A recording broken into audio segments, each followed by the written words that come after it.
কেউ একজন এসে সেই ক্যান্টিনে সব খাবার কিনে নিয়ে সবাইকে উদ্দেশ্য করে বলে, ফার্স্ট ইয়ারের সব বাচ্চাদের জন্য এখানে সবকিছু ফ্রি। যেটা শুনে তো সবাই অনেক খুশি হয়ে যায়। তবে সেই লোকটি তার কথার মাঝে একটি শর্ত জুড়ে দেয়, যেটি হলো তাদেরকে এই ফ্রি খাবারের জন্য ফুংরংকে ভোট দিতে হবে। যেটা শুনে সবাই সেখান থেকে চলে যায়। চ্যানচাও এসে বলে, তোমরা ভোট কিনতে চাচ্ছ, তোমাদের লজ্জা করে না? তখনই ফুংরং একটি ধামাকাদার এন্ট্রি দিয়ে বলে, কিসের লজ্জা, আমি তো শুধু সবাইকে এমনিতেই গিফট দিতে চাচ্ছি। যেটা শুনে চ্যানচাওরা যখনই বলতে চায় যে গিফট দিয়ে ভোট কেনা তো বেইমানি, তখনই ফুংরং তার সোয়াগ দিয়ে সবাইকে ম্যানিপুলেট করতে থাকে। এদিকে আমাদের ওয়াংলিং এর নুডলস খেতে অনেক ইচ্ছা করছিল, আর যেহেতু এই দোকানে সব জিনিস ফুংরং কিনে নিয়েছে, তাই সে ফুংরংকে বলে, তুমি যদি আমাকে 5 প্যাকেট নুডল দাও তাহলে আমি তোমাকে আমার ভোট দিব। যেটা শুনে তো ফুংরং সাথে সাথে রাজি হয়ে যায়। আর ওয়াংলিং এর দেখা দেখি সব মানুষরা গিয়ে খাবারের বিনিময়ে তাদের ভোট ফুংরংকে দিয়ে দেয়। চ্যানচাও তো এটা দেখে অনেক রেগে যায়। তখনই ফুংরং এসে চ্যানচাওকে একটি ড্রিং এর ক্যান দিয়ে বলে, আমি তোমাকে এটা এমনিই দিলাম,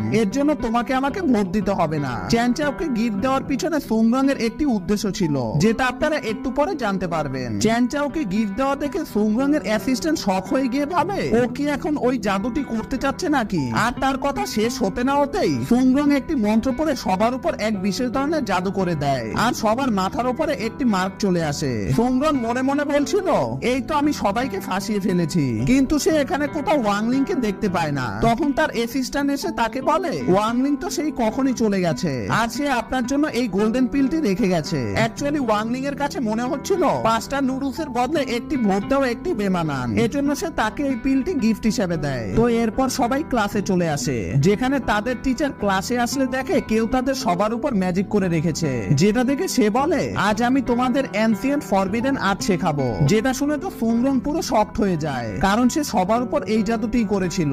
এই জাদুর মন্ত্র পড়ে তুমি তোমার আশেপাশে থাকা সব মানুষদের তোমার ফ্যান বানিয়ে ফেলতে পারবে। লাখো বছর আগে ম্যাংচেং নামের একটি লোক এই জাদু আবিষ্কার করে তার 3000-এর বেশি ফ্যান্স বানায়। তবে এই জাদুর একটি শর্ত রয়েছে, যেটি হলো তুমি যাদের উপর এই জাদু করবে তোমাকে আগে তাদেরকে গিফট দিতে হবে, আর সর্বশেষে এই মন্ত্রটি বললেই তোমার আশেপাশে থাকা সব লোকেরা তোমার ফ্যান্স হয়ে যাবে, আর তাদের সবার উপর এক বিশেষ ধরনের মার্ক চলে আসবে। আর এজন্যই তখন ফুংরং সবাইকে গিফট দিয়েছিল, আর সে চ্যানচাওকে ওই ক্যানটি দিয়েছিল, কারণ চ্যানচাও তো নরমালি তার থেকে গিফট নিবে না। এদিকে গোহার টিচারকে বলে, এই জাদুটি ভাঙার কি কোনো রাস্তা নেই? তখন টিচার বলে, কোনো অসীম স্পিরিচুয়াল পাওয়ারওয়ালা লোক তার শক্তি দিয়ে এই জাদু সরাতে পারবে। এদিকে ফুংরং লক্ষ্য করে ওয়াংলিং এর উপর তার জাদুর মার্ক নেই, যেটা থেকে সে ভাবছিল ওর উপর আমার জাদু কাজ করছে না কেন, ও তো তখন আমার থেকে গিফট নিয়েছিল। ওয়াংলিং ফুংরংকে ইশারা করে বলে, তোমার দেওয়া নুডলস এর জন্য ধন্যবাদ। কিন্তু এখানে ফুংরং ভাবে ওয়াংলিং হয়তো তাকে সেই গোল্ডেন পিনটি খেতে বলছে,